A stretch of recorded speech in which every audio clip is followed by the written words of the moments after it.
The 114th edition of the Roy's Boys podcast starts right now. Carolina basketball family is the strongest there's ever been, there ever will be. Nate Humphrey hands King Rice the ball. Pushes into Hubert Davis. 8 seconds. Davis trying to get free. Over to Fox. Fox, baseline. Up for the shot. Good! Off the glass! Oklahoma calls timeout, but the game is over! The game is over! Carolina has upset number 1 Oklahoma! And ready on his second attempt. That one is no good. They battle for it. Loose ball. Recovered Marvin. He scores! With 20 seconds left to play.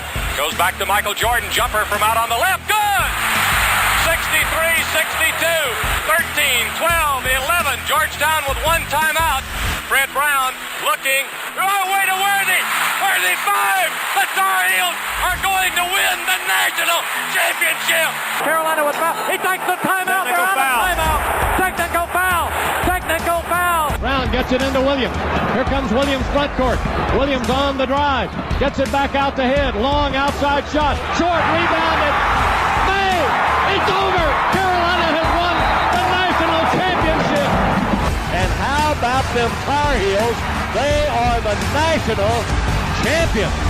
The Tar Heels are the national daggum champions. You competed. And that's what it takes to win big-time games. You've got to compete. You do it with your brain, and you got to do it with your heart, too. And that's pretty doggone good. From QCBroadcasting.com, this is the Roy's Boys podcast with your host, Josh Marlowe. Hey everybody, welcome into another edition of the Roy's Boys podcast. We are powered by Carolina Electrical Services. We have a lot to do today. Going to look back at the troubling loss to Wake Forest on Tuesday night, get you ready for Virginia on Saturday night. That'll be 8 o'clock in the Smith Center.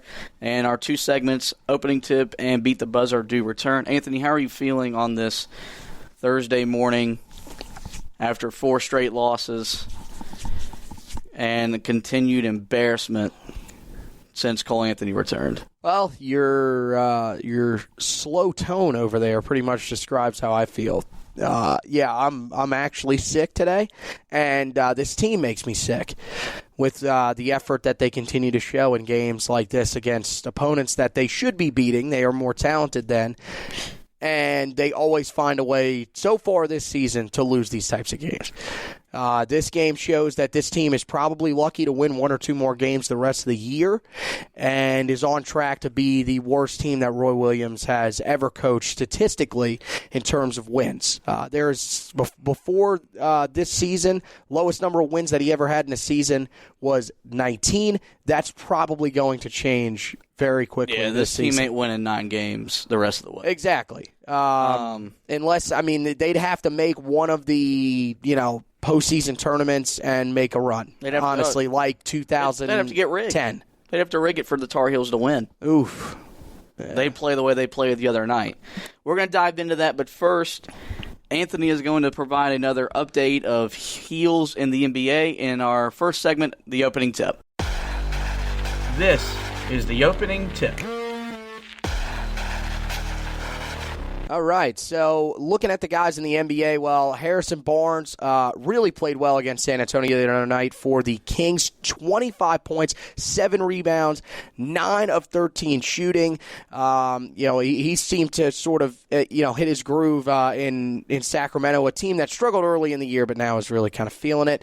As for Reggie Bullock, great performance against the Hawks. 21 points, 4 rebounds, 5 of 10 from three-point land. The Knicks in the East trying to at least make something happen. Reggie Bullock's part of the reason why they've been able to make a little bit of noise because of his three-point shooting. So hopefully he can keep that up. And then also with the New York Knicks, you've got Wayne Ellington, who had back-to-back very strong games, 16 points per game in the 2 matchups versus Detroit and Atlanta respectively. 11 of 22 from the field, more importantly, 8 of 16 from 3. So he was a guy that was really struggling for the Knicks earlier this year, and now looks like he's sort of hitting his stride.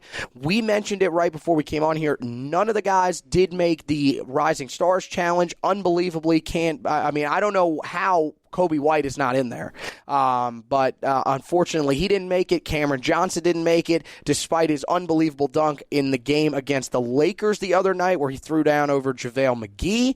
And Carolina, they've got some guys that, once again, not the headliners in the NBA, but guys that are putting together really solid careers, guys like Harrison Barnes, who we just talked about there, and putting together solid stretches here in the NBA as we get ready for what should be the playoff push here for a couple of those teams that we just mentioned. Yeah, so appreciate you providing a little update with all the pro heels. And just going to give myself a clap on the back for giving you a platform. Here we go. Somehow it always comes back to you. That's right. So appreciate that. All right, so we'll dive right into looking back at Wake Forest, getting you ready for Virginia. The biggest thing that stood out to me in the loss on Tuesday night, Carolina basketball is known for three things. It's playing hard, it's playing smart, and it's playing together. They did none of those things the other night, and mainly there was no effort. This team probably has quit in terms of just their effort level. I can't say I blame them, because when you've blown as many games as you've blown and you've been an embarrassment like you've been for most of the year, I'd probably quit too.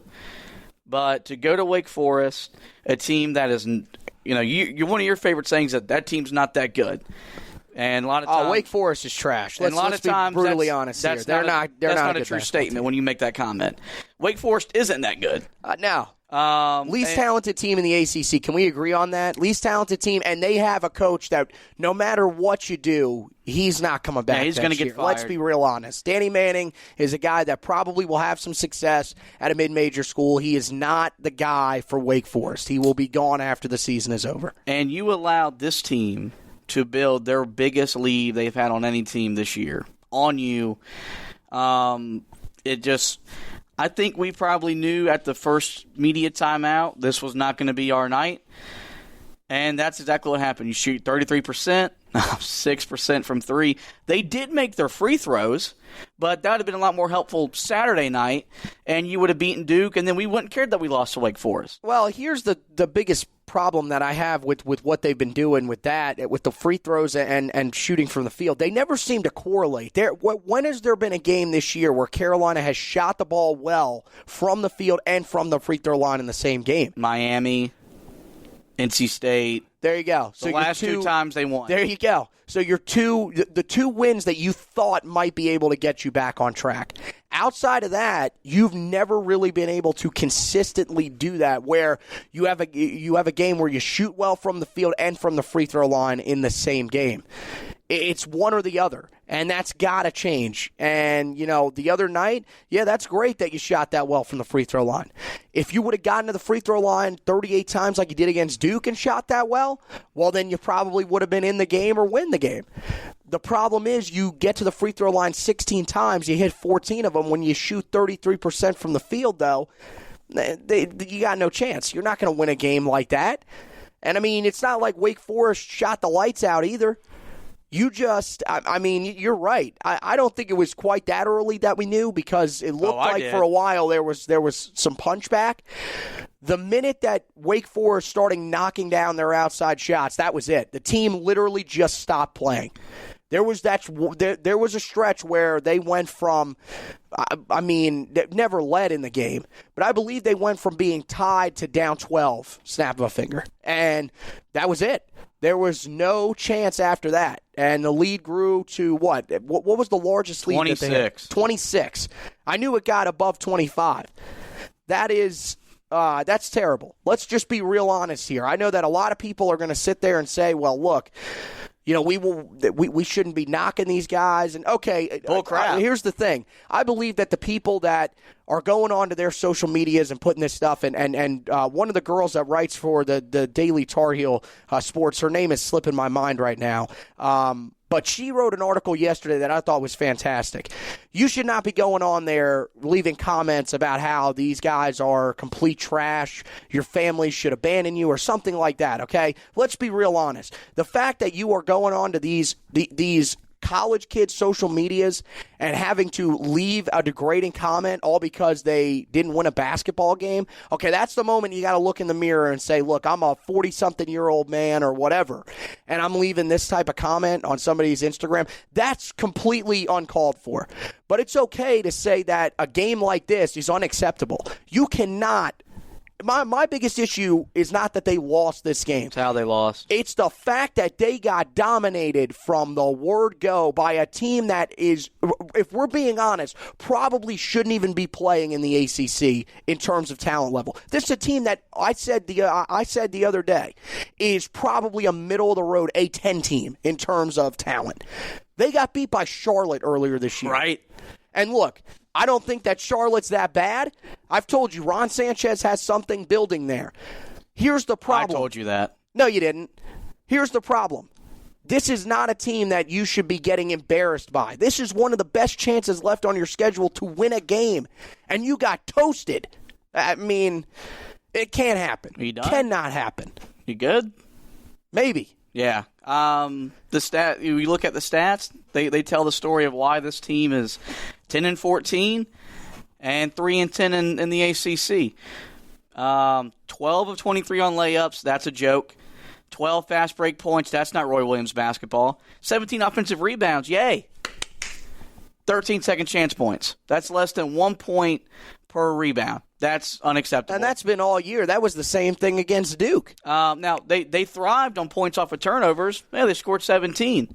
But where's that been all year? Doesn't matter. When points you in the paint, 26. Turn the ball over 14 times yourself, including 7 from your point guard. Yeah. 19 bench points. That came from one guy. Christian Keeling. Pretty had much, his yeah. best game of he the had year. 15. It's frustrating because Cole Anthony isn't good enough to save this team. Roy Williams can't coach them hard enough to save this team. They are what they are, which is a team that can play really, really well for 36 minutes against Duke, 38 minutes against Clemson, but when the going gets tough, they're not tough enough to finish a game, or when they find adversity. And sports is all about that. That's one of the biggest cliches there is in sports. This team has no willpower to face it straight on. They just take it over. They just bend over and take it. And, yeah, I said that. Whoa. That's what they do. All right. Looks like your brother's not able to Probably listen to this not. episode either. But, I mean, I think that's been the thing that's been most frustrating is, like, normally Carolina's always, even in games where they get down, well, you know they're going to make a run. This team, one thing they're running to is the locker room because they don't want to play. You've got a handful of guys that maybe want to play. Garrison Brooks is out there getting his eye poked out, and all these other guys are just going through the motion like a bunch of pansies. Well, the issue is, I mean, you can't, Garrison can't just be let off the hook. I mean, let's be honest, 7 points on 0 of 5 from the field. He can get off the hook when he only had one eye. At least he tried. But the problem Anthony gave the other night. The problem is at this point, I mean, and this was brought up a while back, and I think it's a very fair point that you got to ask yourself: is Cole Anthony Carolina's Dennis Smith Jr., a guy that is really talented, has the tools, could be a good NBA player, could also be a complete bust in the NBA? He's not going to be a bust. The thing is a guy that honestly. He's uberly talented. His team is probably better off without him. If we're being honest, if we're being real. That's a fact. The thing I came to the conclusion to the other night, he never fit here. When he signed, his style of play didn't fit our style of play. And that's okay. That's not a problem. He'd be better off in a pro system in college, like a Duke, like a Kentucky, where, we're going to isolate the floor and we're going to let you play one-on-one. Yeah, I think he'd be a great fit at Kentucky, honestly. I got into an argument the other night with Jordan Falls, a great Tar Heel Twitter follower, because he doesn't think he's NBA ready. And I was like, well, one thing's for sure, he needs to go to the NBA because I don't want him back. But his game's going to translate better at the pro level. There's better floor spacing. Does he got to finish at the rim better? Yeah. But he's also going to get calls at the NBA he's not going to get in college. Does he got to make more shots? Yeah. Well, he's got to be stronger with the basketball or else he's not going to last in the NBA. I mean, let's be honest. So as bad as we can talk about everything. He never fit. He fit because Carolina lost Kobe White. Right. And that wasn't expected. That didn't become a realization, honestly, until he dribbled through 4 guys against Duke. Here we go.